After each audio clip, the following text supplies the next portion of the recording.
Good blessings, my brothers and sisters in this truth. All praises to the Most High through our Savior's name. Let's get our sword out the mud. Brothers and sisters, let's get into some clarification on the subject matter of Gentiles cannot be prophets. And Abraham was a Gentile, and Abraham was a prophet. So brothers and sisters, let's just jump into some scriptures, okay? So we can just sharpen our swords on the matter and not lean on foreign interpretations. Because Abraham was a Gentile, and Abraham was a prophet, okay? We're in the book of Genesis chapter 20, verse 1 through 8. And Abraham journeyed from thence toward the south country, and dwelled between Kadesh and Shur, and sojourned in Gerar.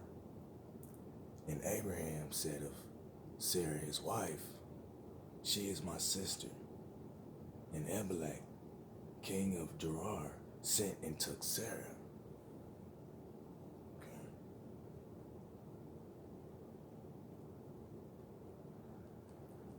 But the Most High came to Abimelech in a dream by night and said to him, Behold, thou art but a dead man, for the woman which thou hast taken, for she is a man's wife. But Abimelech had not come near her, he said, Most High, wilt thou slay also a righteous nation? Said he not unto me, She is my sister? And even she herself said, He is my brother. In the integrity of my heart and innocency of my hands have I done this. And the Most High said unto him in a dream, Yea, I know that thou didst this in the integrity of thy heart, for I also withheld thee from sinning against me. Therefore suffered I thee not to touch her. Now therefore restore the man his wife, for he is a prophet. Now the Most High is talking to Abimelech in a dream, telling Abimelech to restore Abraham his wife, because once again, that is his wife and not his sister. And Abraham had told Abimelech that was his sister. So that Abimelech wouldn't kill Abraham and take his wife.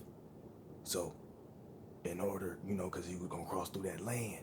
So in order not to get killed and his wife taken, right? He said that was his sister. And she said that he was her brother. So therefore Abraham wouldn't get murdered and they could take the wife. I mean, it wouldn't be no harm broken, because they wouldn't be breaking anything, because that wasn't another man's wife. That was just brother and sister. But it was a deadly games back then. They would kill you if they wanted your wife. Okay? That's how they rock. And once again, Abraham knew this. You see? Now, and you know why he knew this? Because he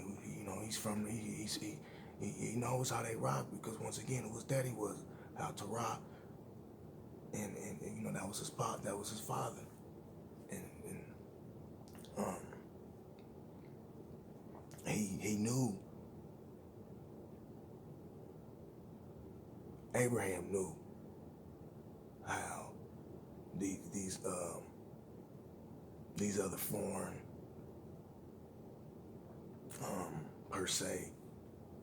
foreigners, Gentiles, how they, how they acted, right?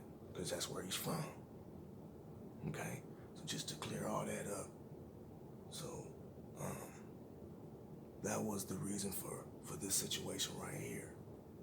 And I just wanted this was just really just to touch on the prophet situation in the scriptures on Abraham being a prophet.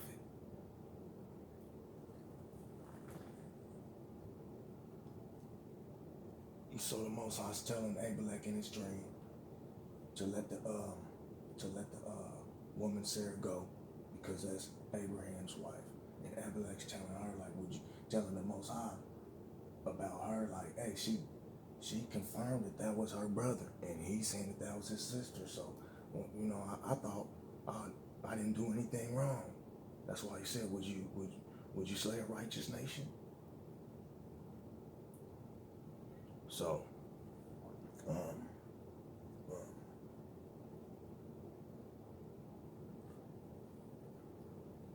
that's what went on, right? So then we got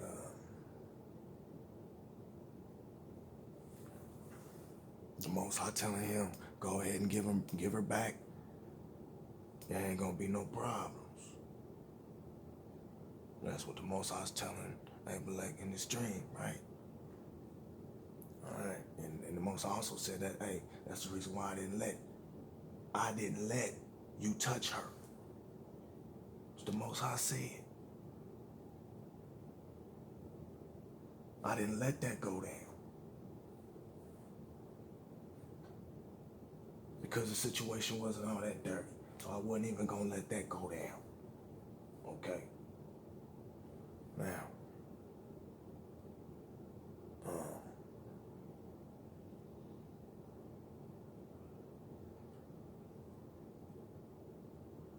let's get back to this read. So once we see that Abraham is a prophet, okay, it says, let's go back to verse 7. It says, now therefore restore the man his wife, for he is a prophet. Speaking of Abraham, the Gentile, and he shall pray for thee, and thou shalt live. And if thou restore her not, know thou that thou shalt surely die, thou and all that are thine. So the Most High telling him, if you don't restore this woman, if you don't restore this man, his wife, then everything dead up under you. You and everything dead up under you. Everything that's yours is dead. So the Most High, like, hold up.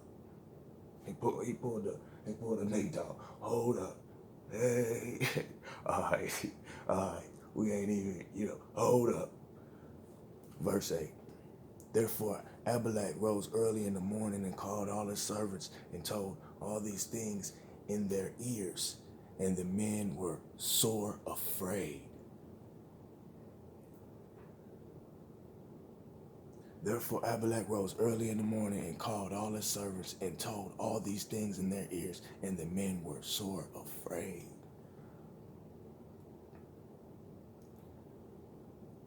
Brothers and sisters,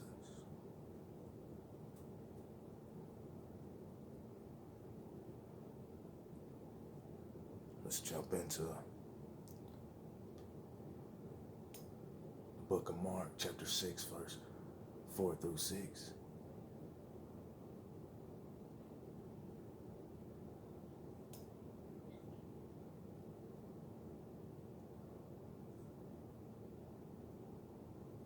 Let me get it right. There it is. Mark chapter 6, verse 4 through 6. But our Savior said to them, a prophet is not without honor, but in his own country, and among his own kin, and in his own house. But he could there do no mighty work, save that he laid his hands upon a few sick folk and healed them. And he marveled because of their unbelief. And he went around about the villages teaching. But our Savior said unto them, a prophet is not without honor, but in his own country, among his own kin and in his own house. And he could there do no mighty work, save that he laid his hands upon a few sick folk and healed them. And he marveled because of their unbelief. And he went around about the villages teaching. Brothers and sisters, once again, you see, Abraham, this is the Most High told Abraham to come from your country, from your family, from your father's house. You hear me?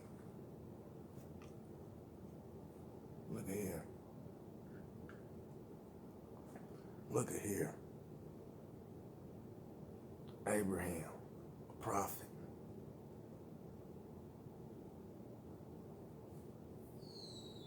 Brothers and sisters, let's come out of this deception and sharpen our swords, man. And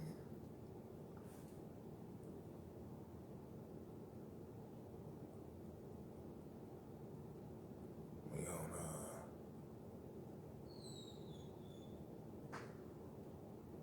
get into Romans.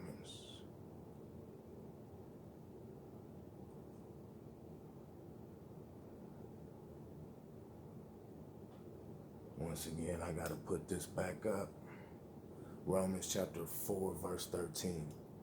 For the promise that he should be the heir of the world was not to Abraham or to his seed through the law, but through the righteousness of faith. Brothers and sisters, for the promise that he should be the heir of the world was not to Abraham or to his seed through the law, but through righteousness of faith. It's a lot of faith to come from your country, from your father's house, from everything, brothers and sisters. Right? To come from that, to come out of that deception and listen and have faith. Not just listen and have faith, to come out.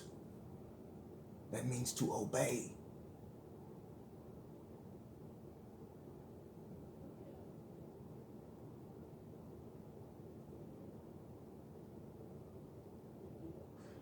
In that case, they say the grass ain't green on the other side.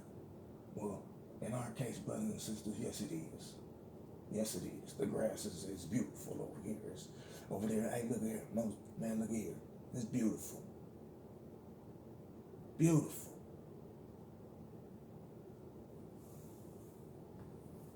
So, brothers and sisters, the grass that we know, man, it's artificial, it's fake, man. Feel me? And that's if we got grass. Some of us don't even got grass, you know.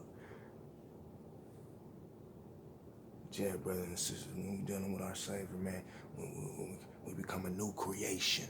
The grass is greener on that other side, brothers and sisters. You deserve better than this captivity.